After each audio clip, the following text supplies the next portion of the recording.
નમસ્તે વિદ્યાર્થી મિત્રો, મારે 28 તારીખે નડિયાદમાં ગ્રાઉન્ડ હતું, બરાબર છે. તો ઘણા બધા મિત્રોને ઓલરેડી ગ્રાઉન્ડ પૂરું થઈ ગયું હશે અને ઘણાના હજુ બાકી હશે. તો આ વિડીયો માત્ર એટલા માટે જ બનાવું છું કે ગ્રાઉન્ડમાં તમારે કઈ કઈ ભૂલો નથી કરવાની, બરાબર છે. અને મારો શું એક્સપિરિયન્સ રહ્યો ગ્રાઉન્ડમાં એ હું તમને આ વિડીયોમાં શેર કરીશ. કેમ કે ભલે તમારાથી રનિંગ થઈ જતું હશે, પણ એવી તમે નાની નાની ભૂલો કરશો ને કે જેનાથી ટાઈમિંગ તમારું વધી જશે. કારણ કે અમે 2 મિત્રો ગયા હતા અહીંયાથી રનિંગ માટે, અને જે મિત્ર મારી જોડે આવ્યો હતો એને 15 સેકન્ડ વધી ગઈ હતી, બરાબર છે. અને ઘરે જ્યારે રનિંગ કરતો હતો ને ત્યારે કમ્પ્લીટ 25 મિનિટની અંદર પૂરું થઈ જતું હતું. તો શું કારણ હતું કે એને 15 સેકન્ડ વધી ગઈ, બરાબર છે, એ હું બધું આજે તમને કહીશ. તો સૌથી પહેલાં તો મારે 28 તારીખે જ્યારે રનિંગ હતું તો આગલે દિવસે જ હું ત્યાં પહોંચી ગયો હતો. અને ત્યાં આગલે દિવસે ત્યાં નડિયાદમાં કેવું હોય છે કે એ લોકો જ્યારે ગ્રાઉન્ડ બંધ હોય છે ને ત્યારે આપણને પરમિશન આપે છે ત્યાં જોવાની કે ભાઈ ગ્રાઉન્ડ કઈ ટાઈપનું છે ને તમારે અંદર જે બી માહોલ જોવો હોય જોઈ શકો, બરાબર. એટલે અમે બંને જણા આગલા દિવસે જ જોતા હતા કે ભાઈ ગ્રાઉન્ડ કઈ રીતનું છે ને શું છે, બરાબર છે. પછી બીજી વસ્તુ કે તમારે જે તારીખે રનિંગ હોય, ધારો કે મારે 28 તારીખે હતું, તો તમારે ભલે ગમે તે ટાઈમ હોય, બરાબર, 6 વાગે હોય કે 7 કે 8, પણ તમારે સૌથી વહેલામાં વહેલા મતલબ બીજા કરતાં તમે પહોંચી જાઓ ને એ વસ્તુ ધ્યાનમાં રાખજો. કારણ કે કેવું થયું હતું, મારા ફ્રેન્ડને 6 તારીખે હતું અને મારે હતું 6 તારીખે 6 વાગે અને મારે હતું 8 વાગે, બરાબર. તો અમે એવું વિચાર્યું હતું કે અમે 5:30 વાગે એન્ટ્રી લઈ લઈશું, બરાબર. પરંતુ થયું કેવું કે 5:30 વાગે તો અમે પહોંચી જ ગયા અને એન્ટ્રી બી લઈ લીધી. પણ અમારી પહેલાં ઓલરેડી છે ને ઘણા બધા વિદ્યાર્થી મિત્રો ત્યાં ગાડી પહોંચી ગયા હતા. એટલે ઓલરેડી કેટલા ખબર છે, 3 બેચના વિદ્યાર્થીઓ તો અમારી પહેલાં જ આવી ગયા હતા. એટલે એવું કહી શકાય કે ભલે તમે ગમે એટલા વહેલા જશો ને, પણ તમારી પહેલાંના આગળના જે વિદ્યાર્થીઓ હશે ને એ વિદ્યાર્થીઓ જો તમારી પહેલાં ગયા હશે ને તો તમારો ચાન્સ ભલે તમારે 6 વાગ્યાનો ટાઈમ હશે ને તો બી તમને છે ને 7 વાગે કે 8 વાગે દોડાવશે, બરાબર. એટલે એક વસ્તુ તમે એ ધ્યાનમાં રાખજો કે જેટલું વહેલું બને ને એટલું તમે વહેલા જતા રહેજો. કારણ કે થયું હતું કેવું, અમને મારા મિત્રને 6 વાગ્યાનો ટાઈમ હતો ને, પણ અમે ગયા હતા 5:30 વાગે, બરાબર.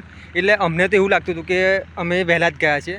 પણ જ્યારે અમે અંદર પહોંચ્યા ને ત્યારે ખબર પડી કે અમારી પહેલાં ઓલરેડી ઘણા બધા વિદ્યાર્થી મિત્રો છે ને ઓલરેડી ત્યાં ગાડી પહોંચી ગયા છે. હવે સીધી વસ્તુ છે કે એ લોકો અમારી પહેલાં ગયા છે, બરાબર છે. તો એ લોકોનો વારો જ્યાં સુધી નહીં આવે ત્યાં સુધી અમે ગયા છીએ તો અમારો વારો તો નહીં આવવાનો, બરાબર છે. એટલે જેટલું બને ને એટલું તમે વહેલા જજો. કારણ કે થશે કેવું કે અમે જે લેટ ગયા હતા ને તો અમને છે ને 2 થી 2.5 કલાક ત્યાં બેસાડી રાખ્યા હતા. અને 2 થી 2.5 કલાક બેસાડી રાખ્યા હતા ને એટલે કેવું થયું હતું કે ભાઈ મારે તો કમ્પ્લીટ ટાઈમિંગ આવી જતું રનિંગમાં. એટલે મને તો લાગતું જ હતું કે ભાઈ શું કહેવાય કે રનિંગ તો થઈ જ જવાનું છે એમ.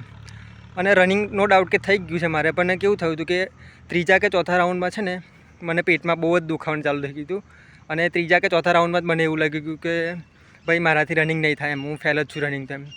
એટલે ભલે તમે ગમે તેવું ઘરે દોડી જતા હોય, બરાબર છે, તમારે 23 કે 22 મિનિટમાં અથવા તો 25 મિનિટમાં પૂરું થઈ જતું હોય, પણ તમને ત્યાં ગાડી બેસાડી રાખશે ને 2-2.5 કલાક તો તમારી એનર્જી બહુ વેસ્ટ થાય છે ત્યાં ગાડી. કારણ કે મારી જોડે આવું સેમ વસ્તુ થયું છે.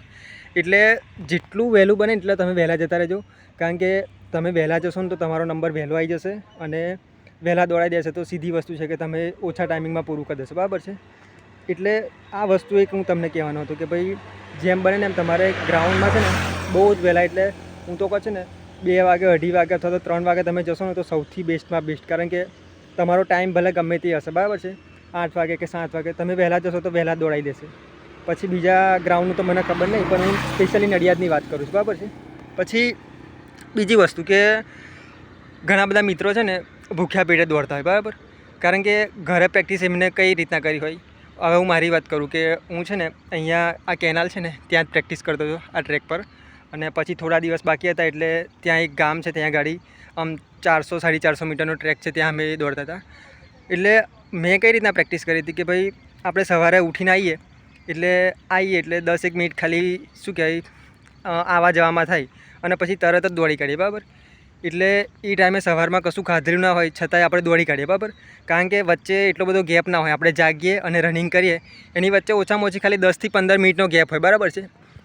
પણ અને એ જ વિચારીને છે ને મેં રનિંગમાં બી એવું કર્યું હતું કે અમે જાગ્યા હતા કેટલા ખબર, 4:20 જાગ્યા હતા અને ગ્રાઉન્ડમાં પહોંચ્યા 5:30 વાગે, બરાબર છે, ફ્રેશ થઈને બધું. પછી મારા મગજમાં એવું જ હતું કે ભાઈ આપણે દોડી જવાનું છે, બરાબર છે.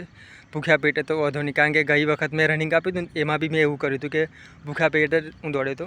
પણ આજે વખત કેવું થયું કે અમને છે ને 2 થી 2.5 કલાકમાં બેસાડી રાખ્યા ને, એટલે ભૂખ્યા પેટે આમ કેવું કે પેલું આમ શું કહેવાય, પેટમાં દુખતું હોય ને એ ટાઈપનું ફીલ થવા લાગ્યું. એટલે મને એવું જ હતું કે કશું થવાનું તો છે જ નહીં, કારણ કે મેં પહેલી વખત બી દોડ્યું હતું, પછી હું અહીંયા ઘરે પ્રેક્ટિસ કરતો હતો એમાં બી ભૂખ્યા પેટે જ કરતો હતો. પણ જ્યારે અમારે દોડવાનો વાર આવ્યો ને ત્યારે અમને કેટલા ખબર 7:56 દોડાયા, બરાબર છે, એટલે એક્ઝેક્ટ 8 વાગે. તો મેં કીધું તો ખરું કે ત્રીજો કે ચોથો મેં રાઉન્ડ માર્યો એટલામાં તો મને પેટમાં દુખવાનું ચાલુ થઈ ગયું અને મને એવું લાગવા માંડ્યું કે ભાઈ મારાથી રનિંગ નહીં થાય. પણ સીધી વસ્તુ છે કે હવે આપણે દોડવા આવ્યા છે તો દોડવાનું જ છે એમ. એટલે પછી મેં એવું વિચારી લીધું કે ભલે પેટમાં દુખે કે ગમે તે થાય, બરાબર છે, દોડવાનું છે એટલે દોડવાનું જ છે. એટલે પછી મારે કેટલા ખબર 23 મિનિટ ને 7 સેકન્ડમાં મેં પૂરું કરી નાખ્યું હતું રનિંગ તો. પણ મારો જે ફ્રેન્ડ હતો એને અનફોર્ચ્યુનેટલી 15 સેકન્ડ વધી ગઈ અને બચારો ફેલ થયો, બરાબર છે.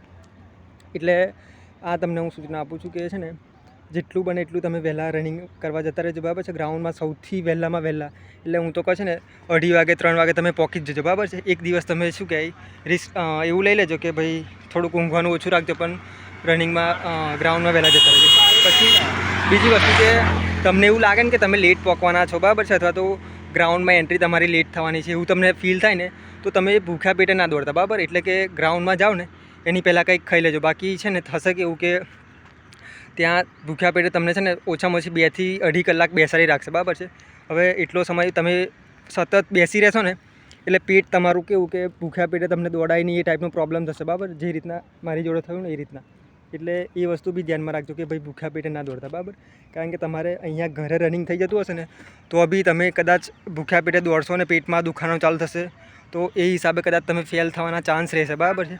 કારણ કે હવે જો હું જે 28 તારીખની વાત કરું તો કેવું થયું હતું કે 4 બેચ અમારે દોડાઈ હતી, બરાબર છે. તો કેવું પહેલી બેચમાં 120 વિદ્યાર્થીઓ પાસ થયા, પછી બીજીમાં 90 પાસ થયા, પછી ત્રીજીમાં 82 અને અમારી જે ચોથી બેચ હતી ને એમાં ખાલી 57 વિદ્યાર્થીઓ પાસ થયા.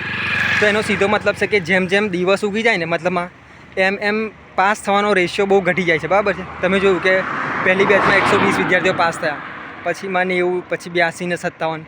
એટલે જેમ જેમ દિવસ ઉગી જાય ને એમ પાસ થવાનો રેશિયો બહુ ઓછો થઈ જાય છે. એટલે એનો સીધો મતલબ છે કે જેટલા વહેલા આપણે દોડીએ ને એટલો ચાન્સ રહે કે આપણે પાસ થઈશું, બરાબર. અને નો ડાઉટ કે જે રનિંગ કરવાવાળા છે એ તો કરી જ નાખે છે કે ભાઈ જે એને ટાઈમિંગ બહુ ઓછું આવતું હોય એ તો દોડી જ જશે, ભલે એમને 5 વાગે દોડાવે, 6 કે 7 ગમે તેટલા વાગે દોડાવે, બરાબર. પરંતુ આ મેં જે ફીલ કર્યું છે ને એ વસ્તુ તમને કહું છું કે તમે જેટલા વહેલા દોડશો ને એટલું તમને ફાયદો રહેશે એમ. ટાઈમ તમારો ઓછો આવશે, હું કહું છું તેમ. એટલે આ વસ્તુ ધ્યાનમાં રાખજો. પછી બીજી એક વસ્તુ કે છે ને ત્યાં તમારે ગ્રાઉન્ડની આજુબાજુ રહેવાની સુવિધા જોઈતી હોય ને તો મારી જોડે એક કોન્ટેક્ટ છે, બરાબર છે. તમે યુટ્યુબમાં મેસેજ કરજો, બરાબર છે, તમારે કોન્ટેક્ટ જોઈતો હોય તો. એ શું કહેવાય ગ્રાઉન્ડની નજીકમાં જ ખાલી 200 મીટરના રેન્જમાં છે ને એક ભાઈનો કોન્ટેક્ટ છે. એમાં એ પોતાનું ઘર છે ને ભાડે આપતા હોય છે અને પર પર્સન 200 રૂપિયા લેતા હોય છે. એટલે તમારે જોઈતો હોય કોન્ટેક્ટ તો મને મેસેજ કરજો, બરાબર છે, યુટ્યુબમાં. અને બીજી વસ્તુ કે નડિયાદનું જે ગ્રાઉન્ડ છે એના રિલેટેડ કોઈ બી માહિતી તમારે જોઈતી હોય તો મને કહેજો, બરાબર. અને બીજી એક વસ્તુ કે તમારે કદાચ રૂમ બૂમ રાખીને ના રહેવું હોય ને તો ત્યાં જે પોલીસવાળા છે ને બધા, મતલબ આ ત્યાંનું જે ગ્રાઉન્ડ ત્યાં મેં શું કહેવાય કે પેલું યાર 1 મિનિટ, હા, ત્યાં એ લોકોએ સુવિધા કરી જ છે કે ભાઈ જે મિત્રો દૂરથી આવ્યા હોય અને રહેવાની સગવડ કેમ ના હોય તો ત્યાં ગાડી એ લોકોએ વ્યવસ્થા કરી જ છે. પણ એમાં મને લાગે ત્યાં સુધી ને 200-300 વિદ્યાર્થીની વ્યવસ્થા કરી હોય, પણ જેટલા મતલબમાં વહેલા જાય એમને ફાયદો રહે.